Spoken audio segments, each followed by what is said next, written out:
World में आज बात करेंगे ऐसी खबर की जिसमें मिडिल ईस्ट के बीच अमेरिका का दम निकलता जा रहा है।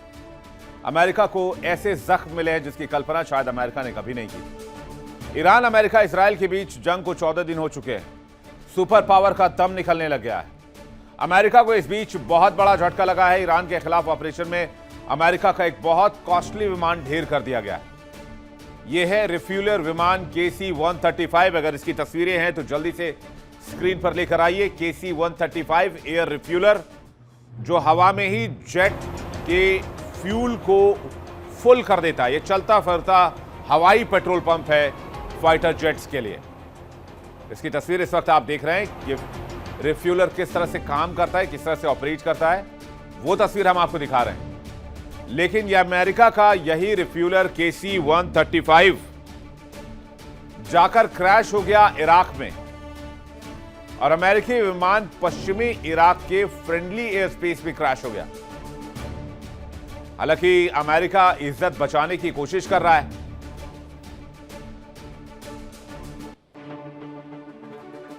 अमेरिका कह रहा है कि क्रैश जो है वो हमले की वजह से नहीं हुआ है, तकनीकी वजह से हुआ है। देखिए कैसे एक रिफ्यूलर से फाइटर जेट फ्यूल लेकर फिर वहां से रवाना होते।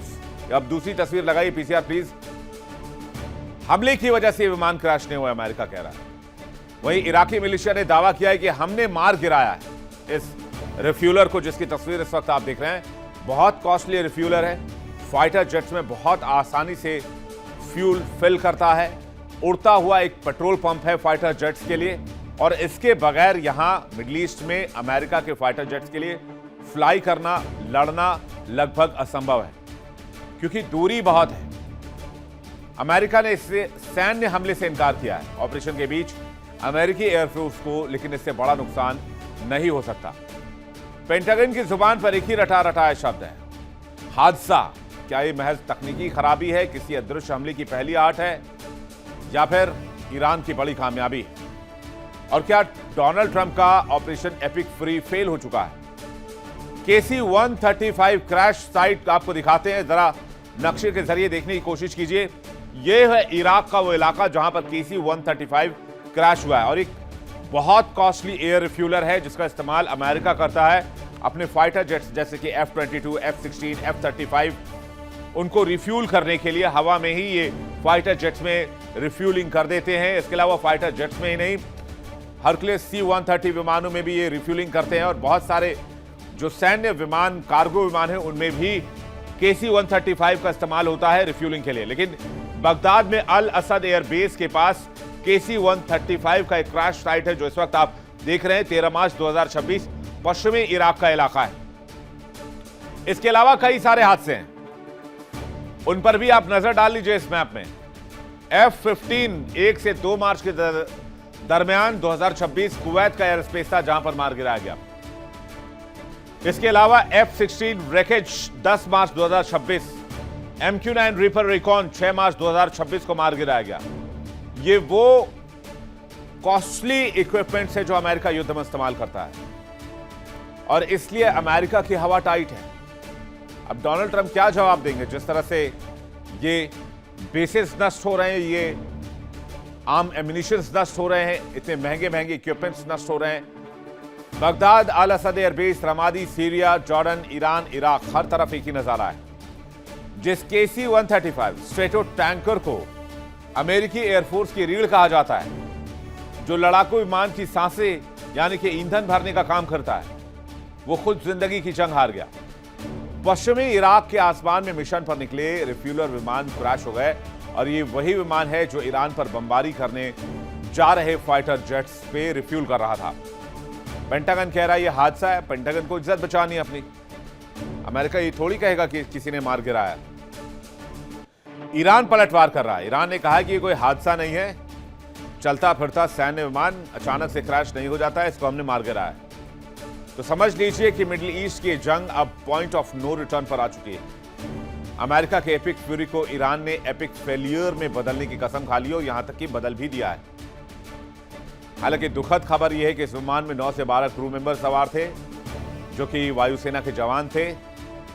इनमें से 4 की मौत हो गई है, 2 लापता बताए जा रहे हैं, बाकियों को ढूंढा जा रहा है। सर्च ऑपरेशन चलाया जा रहा है। बता दें कि अमेरिका का एक KC-135 विमान लंबी दूरी के अभियान के दौरान लड़ाकू विमानों और अन्य सैन्य विमानों में हवा में ही ईंधन भरने के लिए इसका इस्तेमाल किया जाता था। यूएस सेंटकॉम यानी कि सेंट्रल कमांड ने भी KC-135 विमान रिफ्यूलर के क्रैश होने को कंफर्म किया है। सेंटकॉम ने ट्वीट करके बताया कि यूएस सेंट्रल कमांड को KC-135 एयर रिफ्यूलर विमान के क्रैश होने की जानकारी मिली है। यह घटना ऑपरेशन एपिक फ्यूरी के दौरान फ्रेंडली एयर स्पेस में हुई और रेस्क्यू ऑपरेशन जारी है। एक विमान पश्चिमी इराक में गिर गया है और दूसरा सुरक्षित रूप से लैंड कर गया है, यानी कि इसका मतलब यह है कि एक साथ 2 KC-135 विमान आसमान में थे, जिसमें से एक को हिट कर दिया गया इराकी मिलिशिया की तरफ से, वहीं दूसरा सेफली तरीके से वापस अपने बेस पर लौट गया। इजराइल अमेरिका के लिए बहुत बड़े सदमे से कम नहीं। जिस अमेरिका के छांव तले इजराइल ईरान को ललकार रहा था, अब उसी छांव में आग लगने लगी। क्या कहिए कि उसी छाते में छेद होने लगी है। एक तरफ इजरायली डिफेंस फोर्सेस जंग के मैदान में फंसी है, दूसरी तरफ अमेरिका का यह नुकसान ईरान के हौसलों को 7वें आसमान पर पहुंचा रहा है। यहां पर सबसे बड़ा सवाल यह है, क्या अमेरिका इस नुकसान को चुपचाप सह लेगा? और अगर नहीं सहेगा तो उसके पास विकल्प क्या है?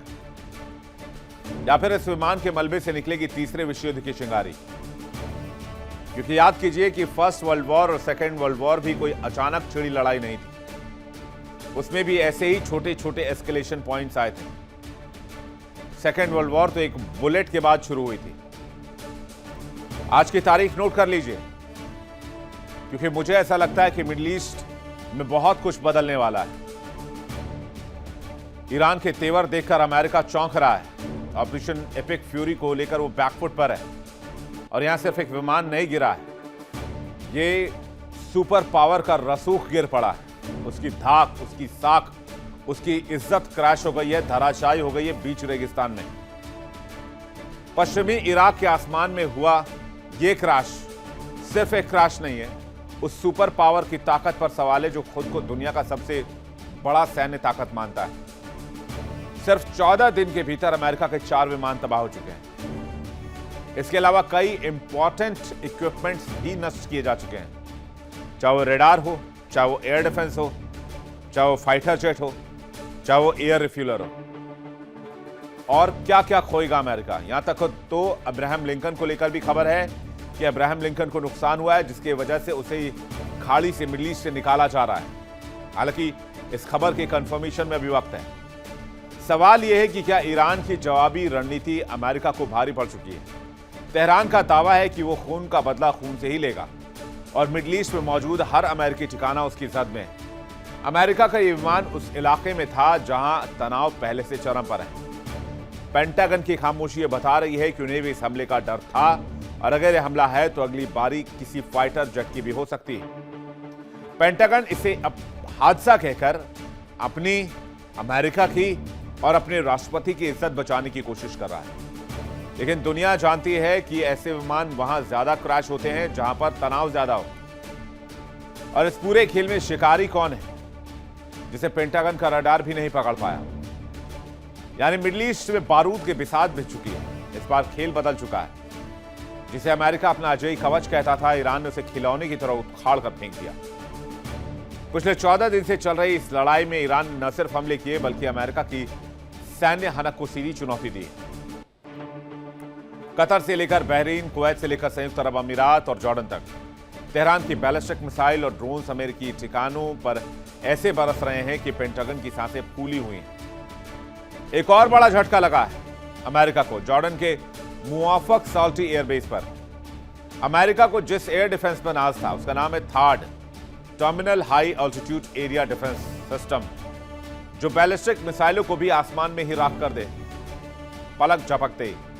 लेकिन ईरान ने उस सिस्टम के दिल यानी कि उसके $300 मिलियन के ANTPY-2 रेडार को तबाह कर दिया। और आलम यह है कि अमेरिका को यहां इस थाड की जगह साउथ कोरिया में जो थाड डिप्लॉय किया था उस थाड को निकालकर अब जॉर्डन लाना पड़ रहा है। यकीन ना हो तो इस खबर को जरा विस्तार से देखिएगा, इस पर आगे भी हम आपको डिटेल से देते रहेंगे।